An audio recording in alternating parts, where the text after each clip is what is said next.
Learning একাডেমিতে সবাইকে স্বাগত। আজকে দেখো ক্লাস 10-এর লেসন 7-এর যে প্রোজটা রয়েছে the cat, Andrew Barton Paterson এর লেখা। তো এটা আমরা ওয়ার্ড বাই ওয়ার্ড আজকে আলোচনা করব। তাহলে দেখো, এই যে the author, the text and the author. দেখো, Andrew Barton Paterson 1864 to 1941 was an Australian poet, journalist and author। অর্থাৎ এই যে অ্যান্ড্রু বার্টন পেটারসন একজন অস্ট্রেলিয়ার কবি ছিলেন, জার্নালিস্ট সাংবাদিক ছিলেন এবং অথর অর্থাৎ লেখক ছিলেন। Road extensively on Australian life, এবং তিনি লিখেছিলেন বিস্তারভাবে। কাদের উপরে লিখেছিলেন? অস্ট্রেলিয়ার জীবনের উপর লিখেছিলেন।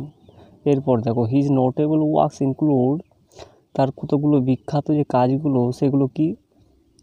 দেখো, waltzing Matilda and the man from Snowy River, এগুলো তারও কিন্তু বিখ্যাত কাজ। এরপর দেখো, the text describes in minute detail, এই টেক্সটটা অর্থাৎ এই যে পাঠ্যটা আমাদের 1 মিনিটের মধ্যে মিনিট ডিটেল অর্থাৎ সংক্ষিপ্তভাবে এটা বর্ণনা করে the daily activities of cats, অর্থাৎ বিড়ালের যে রোজ যে অ্যাক্টিভিটি যে করে থাকে অর্থাৎ ক্রিয়াকর্ম করে থাকে সেটা নিয়ে কিন্তু এই টেক্সটটা কিন্তু বর্ণনা করে। এরপর দেখো, the humorous narrative takes us into the world of cats, এই যে ব্যঙ্গাত্মক এই গল্পটা এটা আমাদের নিয়ে যায় কোথায়?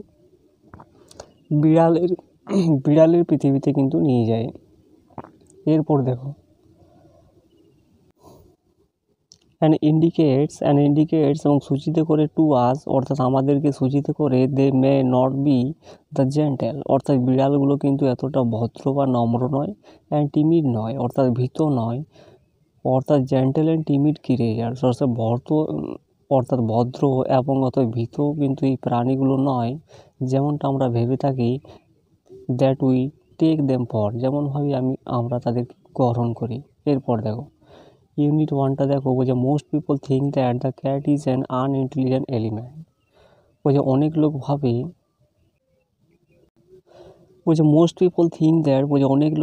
The cat is an unintelligent element, অর্থাৎ বিড়াল একটা কিন্তু কি অবুদ্ধিমান প্রাণী। ফন্ড অফ ইজ, সে আনন্দ পেতে ভালোবাসে। And caring little for anything but mice and milk, অর্থাৎ সে ছোট ছোট টুকরো জিনিস বহন করতে পারে বাট মাইস অ্যান্ড মিল্ক, কিন্তু মাইস মানে ইঁদুরগুলি এবং কি মিল্ক অর্থাৎ দুধ, এগুলো কিন্তু তারা বহন করতে পারে না। বাদ বাকি সব কিছু কিন্তু ছোট ছোট জিনিস তারা বহন করতে পারে। দেখো তারপরে, but A cat has really more character, কিন্তু এই যে বিড়ালের অনেকগুলো একটা চরিত্র রয়েছে সত্যিকারে। দ্যাট মোস্ট হিউম্যান বিংস, এই যে মানবের থেকে বা মানব জাতির থেকে এই বিড়ালে কিন্তু অনেকগুলো ক্যারেক্টার বা চরিত্র রয়েছে। And gets a great deal more satisfaction out of life, তারা কিন্তু জীবনের থেকে বেশি সন্তুষ্টিজনক তারা উপভোগ করে বা ব্যবহার করে। এরপর দেখো, he or she is an athlete, অর্থাৎ এই যে বিড়াল, মেয়ে বিড়াল বা ছেলে বিড়াল, তারা কিন্তু একটা অ্যাথলিট, ক্রীড়াবিদ। অ্যাক্রোবেট মানে এখানে হচ্ছে যারা ফিজিক্যাল মুভমেন্ট করে, অর্থাৎ যারা ফিজিক্যাল মুভমেন্ট করে তাদের এন্টারটেনমেন্ট অর্থাৎ তাদের বিনোদনের জন্য, অর্থাৎ ডিফিকাল্ট ফিজিক্যাল মুভমেন্ট করে যারা, তাদেরকে অ্যাক্রোবেট বলা হয়। অ্যান্ড গ্রিন ফাইটার, একটা সিরিয়াস ফাইটার, সত্যিকারের যোদ্ধা এই বিড়ালটা, এখানে কিন্তু এটা বলা হচ্ছে টেক্সটার। এরপর দেখ, all day long the cat loaves about the house, ওই যে সমস্ত দিন ধরে এই বিড়ালটা কী করে ঘরের মধ্যে ঝাপাঝাপি বা লাফালাফি করে। টেক্স থিংস ইজি, ওই টেক্স থিং ইজি মানে কি জিনিসগুলো সে তারা আনন্দভাবে গ্রহণ করে। And allows himself to be pestered by the attention of the people in the house, অর্থাৎ কী হয়? Allows himself to be pestered, তারা নিজেকে অনুমতি দেয় পীড়িত হওয়ার জন্য। কাদের দ্বারা? Attention of the people in the house, যে ঘরের মধ্যে যে লোকগুলো রয়েছে তাদের মনোযোগের দ্বারা পীড়িত হওয়ার জন্য নিজেকে সে কিন্তু অ্যালাউ করে, অনুমতি দেয়। এরপর দেখো, to pass the time away, এই to pass the time away মানে কি সময়টা অতিবাহিত করার জন্য কি করে? He sometime watches a mouse hole, সে তারা কি করে? একটা মাউস হোল একটা খুঁজে, ওয়াচেস একটা লক্ষ্য করে, অর্থাৎ ইঁদুরের একটা গর্ত তারা লক্ষ্য করে। ফর অ্যান আওয়ার টু, 1 ঘন্টা ধরে বা 2 ঘন্টা ধরে একটা ইঁদুরের কিন্তু গর্ত তারা লক্ষ্য করে সময়টাকে পাস করবার জন্য।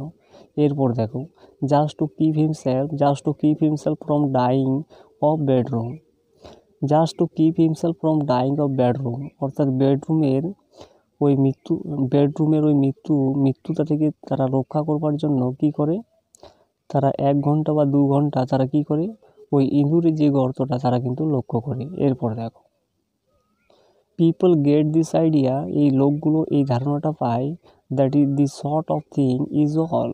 দি সর্ট অফ থিং মানে কি, এই সমস্ত যে থিং, এই সমস্ত যে জিনিসগুলো, এগুলো কি holds life for a cat, এটা একটা বিড়ালের জীবনকে ধরে রাখে।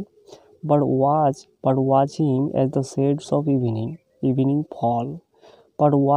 কিন্তু লক্ষ্য করা যায় তাকে কীভাবে, the shades of evening fall, অর্থাৎ রাত্রি ছায়া কিন্তু তাড়াতাড়ি নেমে পড়ে। You can see the cat as he really is, অর্থাৎ তুমি দেখতে পাবে বিড়ালটাকে সত্যিকারই সে কি। তো এই হয়ে গেল ইউনিট 1টা। তো ভিডিওটা ভালো লাগে চ্যানেলটাকে সাবস্ক্রাইব করো এবং পাশের বেল আইকনে প্রেস করে রাখো পরবর্তী নোটিফিকেশনের জন্য।